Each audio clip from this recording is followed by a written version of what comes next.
രണ്ട് രാജാക്കന്മാരുടെ പുസ്തകം 4-ാം അധ്യായം.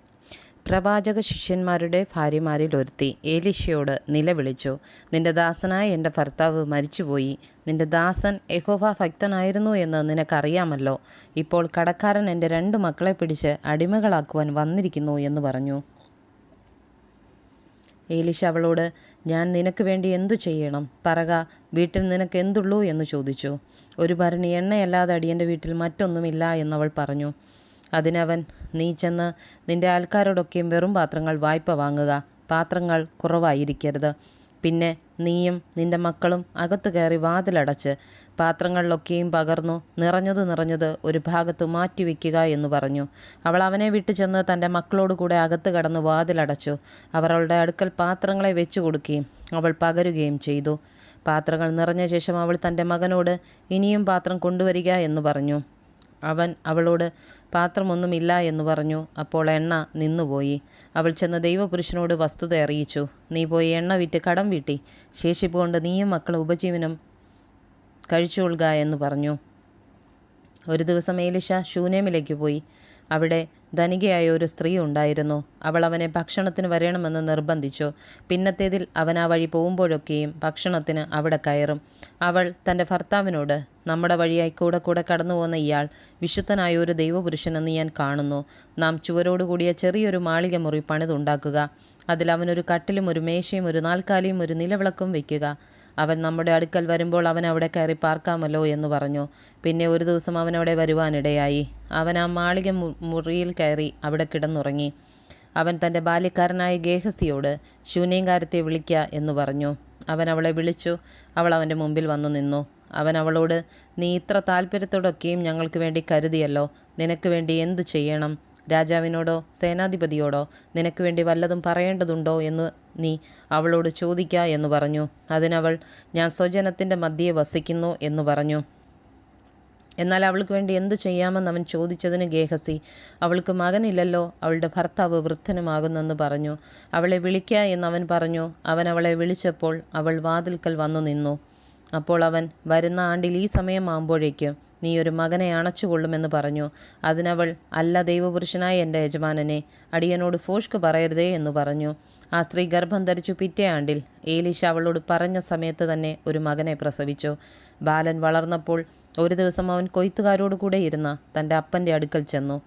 അവൻ അപ്പനോട്, എൻ്റെ തല എന്ന് പറഞ്ഞു. അവനൊരു ബാല്യക്കാരനോട്, ഇവനെ എടുത്ത് അമ്മയുടെ അടുക്കൽ കൊണ്ടുപോക എന്ന് പറഞ്ഞു. അവൻ അവനെ എടുത്ത് അവൻ്റെ അമ്മയുടെ അടുക്കൽ കൊണ്ടുചെന്നു. അവൻ ഉച്ചവരെ അവളുടെ മടിയിലിരുന്ന ശേഷം മരിച്ചുപോയി. അപ്പോൾ അവൾ കയറി ചെന്ന് അവനെ ദൈവപുരുഷൻ്റെ കട്ടിലിന്മേൽ കിടത്തി വാതിലടച്ച് പുറത്തിറങ്ങി. പിന്നെ അവൾ തൻ്റെ ഭർത്താവിനെ വിളിച്ചു, ഞാൻ വേഗത്തിൽ ദൈവപുരുഷൻ്റെ അടുക്കലോളം പോയി വരേണ്ടതിന് എനിക്കൊരു ബാല്യക്കാരനെയും ഒരു കഴുതയെയും അയച്ചു തരണമേ എന്ന് പറഞ്ഞു. അതിനവൻ, ഇന്നു നീ അവൻ്റെ അടുക്കൽ പോകുന്നത് എന്തിന്? ഇന്ന് അമാവാസിയല്ല, ശബത്തുമല്ലല്ലോ എന്ന് പറഞ്ഞു. വേണ്ടതില്ല എന്ന് അവൾ പറഞ്ഞു. അങ്ങനെ അവൾ കഴുതപ്പുറത്ത് കോപ്പിട്ട് കയറി ബാല്യക്കാരനോട്, നല്ലവണ്ണം തെളിച്ചു വിടുക, ഞാൻ പറഞ്ഞല്ലാതെ വഴിയിലെവിടെയും നിർത്തരുതെന്ന് പറഞ്ഞു. അവൾ ചെന്ന് കർമ്മേൽ പർവ്വതത്തിൽ ദൈവപുരുഷൻ്റെ അടുക്കലെത്തി. ദൈവപുരുഷൻ അവളെ ദൂരത്ത് കണ്ടപ്പോൾ തൻ്റെ ബാല്യക്കാരനായ ഗേഹസിയോട്, അതാ ശൂന്യംകാരത്തി വരുന്നു, നീ ഓടിച്ചെന്ന് അവളെ എതിരേറ്റ്, സുഖം തന്നെയോ, ഭർത്താവ് സുഖമായിരിക്കുന്നുവോ, ബാലന് സുഖമുണ്ടോ എന്ന് അവളോട് ചോദിക്കണമെന്ന് പറഞ്ഞു. സുഖം തന്നെ എന്നവൾ പറഞ്ഞു.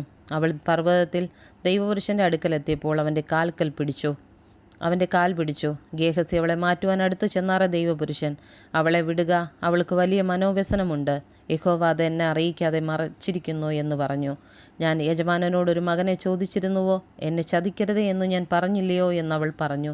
ഉടനെ അവൻ ഗേഹസിയോട്, നീ അരകെട്ടി എൻ്റെ വടിയും കയ്യിലെടുത്തു പോക. നീ ആരെങ്കിലും കണ്ടാൽ വന്ദനം ചെയ്യരുത്. നിന്നെ വന്ദനം ചെയ്താൽ പ്രതിവന്ദനവും പറയുകയും അരുത്. എൻ്റെ വടി ബാലൻ്റെ മുഖത്ത് വെക്കണമെന്ന് പറഞ്ഞു. എന്നാൽ ബാലൻ്റെ അമ്മ, യഹോവയാണാ നിൻ്റെ ജീവനാണാ, ഞാൻ നിന്നെ വിടുകയില്ല എന്ന് പറഞ്ഞു. അങ്ങനെ അവൻ എഴുന്നേറ്റ് അവളോടുകൂടെ പോയി. ഗേഹസി അവർക്ക് മുമ്പായി ചെന്ന് വടി ബാലൻ്റെ മുഖത്ത് വെച്ചു. എങ്കിലും ഒരനക്കമോ ഉണർച്ചയോ ഉണ്ടായില്ല. അതുകൊണ്ട് അവൻ അവനെ എതിരേൽപ്പാൻ മടങ്ങി വന്നു. ബാലൻ ഉണർന്നില്ല എന്നറിയിച്ചു. ഏലീശ വീട്ടിൽ വന്നപ്പോൾ തൻ്റെ കട്ടിലിന്മേൽ ബാലൻ മരിച്ചു കിടക്കുന്നത് കണ്ടു. താനും ബാലനും മാത്രം അകത്തുണ്ടായിരിക്കെ അവൻ വാതിലടച്ച് യഹോവയോട് പ്രാർത്ഥിച്ചു. പിന്നെ അവൻ കയറി ബാലൻ്റെ മേൽ കിടന്നു. തൻ്റെ വായ് ബാലൻ്റെ വായ്മേലും തൻ്റെ കണ്ണ് അവൻ്റെ കണ്ണിന്മേലും തൻ്റെ ഉള്ളം കൈകൾ അവൻ്റെ ഉള്ളം കൈകളിന്മേലും വെച്ചു. അവൻ്റെ മേൽ കവിണ്ണു കിടന്നപ്പോൾ ബാലൻ്റെ ദേഹത്തിന് ചൂട് പിടിച്ചു. അവൻ ഇറങ്ങി മുറിയിൽ അങ്ങോട്ടും ഇങ്ങോട്ടും ഒന്ന് നടന്നിട്ട് പിന്നെയും കയറി അവൻ്റെ മേൽ കവിണ്ണു കിടന്നു. അപ്പോൾ ബാലൻ 7 പ്രാവശ്യം തുമ്മി കണ്ണു തുറന്നു. അവൻ ഗേഹസിയെ വിളിച്ചു, ശൂന്യങ്കാരത്തെ വിളിക്ക എന്ന് കൽപ്പിച്ചു. അവൻ അവളെ വിളിച്ചു. അവൾ അവൻ്റെ അടുക്കൽ വന്നപ്പോൾ അവൻ, നിന്റെ മകനെ എടുത്തുകൊണ്ട് പൊയ്ക്കൊള്ളുക എന്ന് പറഞ്ഞു. അവൾ അകത്തിയെന്ന് അവൻ്റെ കാൽക്കൽ സാഷ്ടാംഗം വീണ് നമസ്കരിച്ചു തൻ്റെ മകനെ എടുത്തുകൊണ്ടുപോയി. അനന്തരം ഏലീശ ഗിൽഗാലിൽ പോയി. അന്ന് ദേശത്ത് ക്ഷാമം ഉണ്ടായിരുന്നു. പ്രവാചക ശിഷ്യന്മാർ അവൻ്റെ മുമ്പിലിരിക്കുമ്പോൾ അവൻ തൻ്റെ ബാല്യക്കാരനോട്, നീ വലിയ കലം അടുപ്പത്ത് വെച്ച് പ്രവാചക ശിഷ്യന്മാർക്ക് പായസം ഉണ്ടാക്കുക എന്ന് പറഞ്ഞു. ഒരുത്തൻ ചീര പറിപ്പാൻ വയലിൽ ചെന്ന് ഒരു കാട്ടുവള്ളി കണ്ടു. മടി നിറയെ പേച്ചൂര പറിച്ചു കൊണ്ടുവന്നു. അവർ അറിയായികയാൽ അരിഞ്ഞ് പായസക്കലത്തിലിട്ടു. അവർ അത് ആളുകൾക്ക് വിളമ്പി.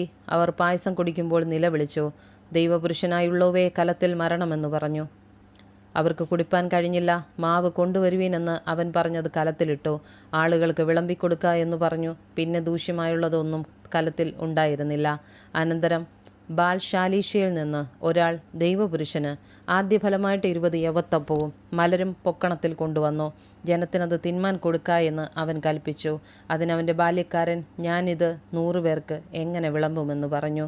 അവൻ പിന്നെയും, ജനത്തിനത് തിന്മാൻ കൊടുക്ക, അവർ തിന്നുകയും ശേഷിപ്പിക്കുകയും ചെയ്യുമെന്ന് യഹോവ അരുളി ചെയ്യുന്നു എന്ന് പറഞ്ഞു. അങ്ങനെ അവൻ അവർക്ക് വിളമ്പിക്കൊടുത്തു. യഹോവയുടെ വചനപ്രകാരം അവർ തിന്നുകയും ശേഷിപ്പിക്കുകയും ചെയ്തു.